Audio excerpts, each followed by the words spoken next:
The ballroom lights glimmered like stars, but Emma sat in the corner, her wheelchair half hidden behind golden drapes. She had once been the star of every party, beautiful, confident, full of laughter. But that was before the accident, before the car crash that stole her legs and her fiancé's love.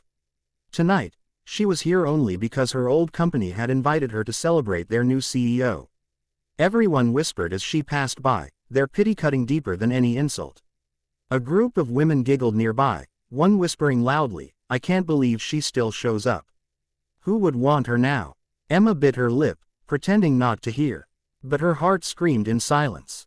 As she turned to leave, her wheelchair bumped into a janitor's mop bucket.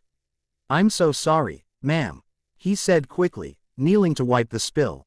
His uniform was old, but his eyes were kind, warm brown, gentle. "It's okay," Emma said softly, forcing a smile. The janitor smiled back. "You shouldn't be sorry. People should be apologizing to you." His words stunned her. No one had spoken to her with such dignity in months. Before she could reply, a small voice shouted from across the room, "Dad." A little boy ran toward them, holding a crumpled paper flower. "Look what I made," he said proudly. The janitor lifted him up, laughing, and the boy turned to Emma with curious eyes. "You're really pretty," he said simply. Emma blinked, surprised. "Thank you," she whispered. It was the first genuine compliment she'd received since her accident. The boy's name was Noah. He was 7, with untidy hair and a missing front tooth. He chatted freely with Emma, asking about her chair, her dress, and whether she liked chocolate cake. His father, Daniel, apologized again for the interruption, but Emma insisted it was fine. In fact, she was grateful. For the first time that night, she felt seen, not pitied. The party went on around them, laughter echoing from people who had once called her a friend.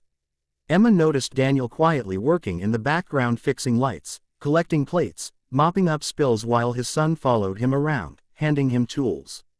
There was something touching in the way they worked together, like they had built their own world within the one that ignored them. Later that evening, the CEO took the stage. It was Emma's ex-fiancé, Lucas. Her chest tightened. Lucas scanned the crowd, spotted her, and smirked. "Nice to see old faces here," he said into the mic. "Some of us have fallen behind, but others have moved on." Laughter rippled through the audience. Emma's cheeks burned. She turned her wheelchair toward the exit, blinking away tears. But just as she began to roll away, Noah broke free from his father's hand and ran toward the stage. "Don't laugh at her," he shouted, voice trembling with emotion. The room went silent. "She's not broken, she's my mom." Everyone froze. Emma gasped, her hands shaking on the wheels. Daniel rushed forward, trying to pull Noah back, but it was too late. The boy's words echoed through the stunned ballroom. Emma looked from Noah to Daniel, confused and trembling. What did he just say?" she whispered. Daniel's face flushed red. "I'm so sorry, Ms. Carter. He didn't mean." "Yes, I did." Noah interrupted stubbornly. "You're kind, and pretty, and you smiled at me. You should be my mom." The guests laughed uncertainly, unsure how to react. Emma's heart twisted, half pain, half warmth. She reached out her hand, and Noah ran to her, hugging her tightly. "It's okay, sweetheart," she whispered, tears finally spilling. Daniel looked at her helplessly. "I'm really sorry. He lost his mother 2 years ago. He says that to people he likes." Emma's breath caught. Oh, now she understood the depth in Daniel's eyes, the quiet sadness behind his smile. "You have nothing to apologize for," she said gently. Lucas, still on stage, sneered. "Touching. Maybe you two can start a pity club." His cruel laughter rang through the hall, until Daniel stepped forward. "You don't get to talk to her like that." The crowd turned. The janitor, humble, quiet Daniel, stood tall, his jaw tight.